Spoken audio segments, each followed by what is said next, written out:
ఈద్ ముబారక్ పేరు మీద ఈ కార్యక్రమానికి రావడం జరిగింది. సార్ మీకు ఎలా అనిపిస్తుంది ఇక్కడికి రావడం? రంజాన్ ఒక ప్రత్యేకత ఏంటంటే మనిషికి సాటి మనిషి పట్ల ప్రేమను బాధ్యతను గుర్తు చేస్తాయి. తాను ఉపవాసం ఉండటం ద్వారా ఇతర మనుషుల కష్టాన్ని అర్థం చేసుకోవటం మనిషి తెలుసుకుంటాడు. అదేవిధంగా జకత్తు పాటించటం ద్వారా సాటి మనిషి పట్ల కొంత సోదర భావాన్ని ప్రేమను పెంచుకోగలుగుతాడు.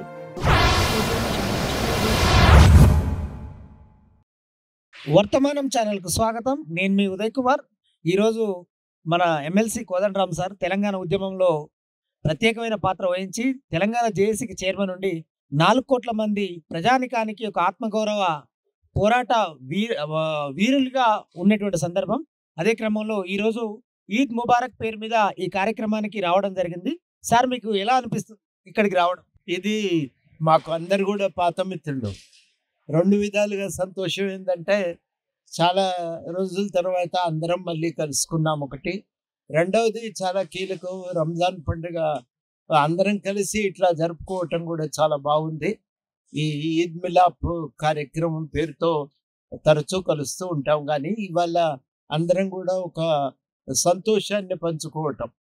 రంజాన్ ఒక ప్రత్యేకత ఏంటంటే మనిషికి సాటి మనిషి పట్ల ప్రేమను బాధ్యతను గుర్తు చేస్తాయి. తాను ఉపవాసం ఉండటం ద్వారా ఇతర మనుషుల కష్టాన్ని అర్థం చేసుకోవటం మనిషి తెలుసుకుంటాడు, నేర్చుకుంటాడు. అదేవిధంగా జకత్తు పాటించటం ద్వారా సాటి మనిషి పట్ల కొంత సోదర భావాన్ని ప్రేమను పెంచుకోగలుగుతాడు. ఆ విలువలు ప్రాతిపదికన జరిగే పండుగ ఇది. మరి 4 రోజులే కాక జీవితంలో ఎల్లకాలం మనం ఈ విలువలను పాటించగలిగితే సమాజం ఇంకా ఎంతో ముందుకు వెళ్ళగలుగుతుంది.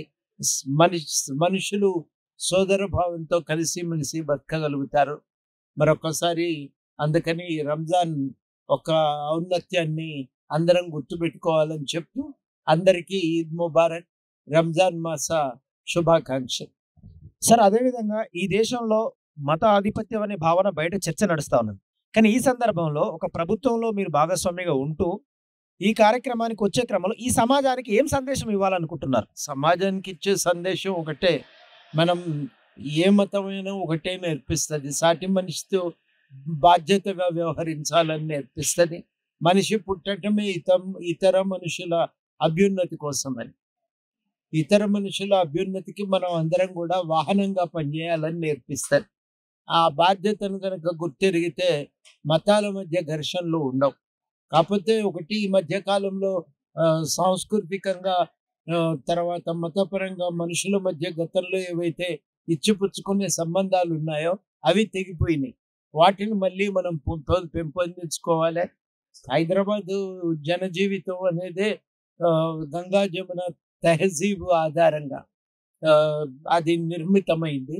కాబట్టి ఒకరినొకరు అర్థం చేసుకోవటం, ఉమ్మడి పండుగలు జరుపుకోవటం, ఒకరి పండుగల్లో ఒకరు భాగస్వామ్యం తీసుకోవటం ద్వారా మన మధ్య ఉన్న పొరపచ్చాలు అనేవి తొలగిపోయి మరింత ఐక్యంగా కలిసి ఉండటానికి ఆస్కారం కలుగుతుంది. కాబట్టి ఇట్లాంటి వేడుకలకు ఒక ప్రత్యేకత ఉంది. దాన్ని గుర్తించి భాగస్వాములం కావటం చాలా అవసరం.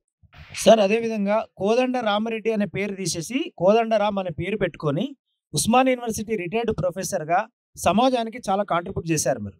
అదే క్రమంలో ఇప్పుడు ఈ రంజాన్ యొక్క మాసాన్ని ఔన్నత్యాన్ని మీరు చెప్తున్న సందర్భంలో ఇప్పుడు ఒక 10-12 ఏళ్ళ నుంచి ఈ దేశంలో నడుస్తున్న దాంట్లో కొంతమంది మీద దాడులు జరుగుతూ ఉన్నాయి మతం పేరు మీద. ఆ దాడులు నివారించడానికి చేయాల్సిన కర్తవ్యం ఏమిటి?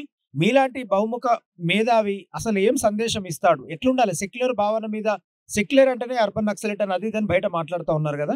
అంటే మీరు ఆ కాంటెక్స్ట్లో మీ అనుభవ సారాన్ని బట్టి ప్రజలకు ఏం సందేశం ఇవ్వాలనుకుంటున్నారు? ప్రజలకి ఏం సందేశం ఇవ్వాలంటే ఒకరినొకరు అర్థం చేసుకోగలిగితే సమస్యలే లేవు. మనిషి పట్ల ద్వేషం పెంచుకోవటం అనవసరం, సరి అయింది కాదని. ద్వేషం పనికిరాదు. ద్వేషాన్ని విడనాడి పరస్పరం ప్రేమను పంచుకోవటం నేర్చుకోవటమే చాలా అవసరమని నేను భావిస్తున్నా. అదే సందేశం ఆధారంగా మేము పనిచేస్తున్నాం.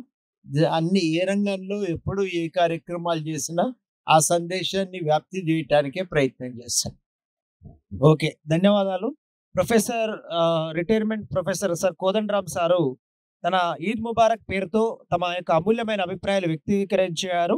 కాబట్టి ఇటువంటి వాక్యాలు సమాజంలో ఒక ఉన్నతమైనటువంటి నూతన సమాజాన్ని ప్రేరేపించే విధంగా, ఒక మనిషిని మనిషి ప్రేమించే విధంగా, ఒక మత సామరస్యంతో, ఒక సెక్యులర్ భావాలతో ఒక మంచి సమాజాన్ని నిర్మాణం చేయాలనేటువంటి ఒక చక్కటి తన అభిప్రాయాలను వెలిబుచ్చినందుకు గాను ఎమ్మెల్సీ కోదండరామ్ సార్ గారికి ప్రత్యేకమైనటువంటి ధన్యవాదాలు తెలియపరుస్తా ఉన్నాం.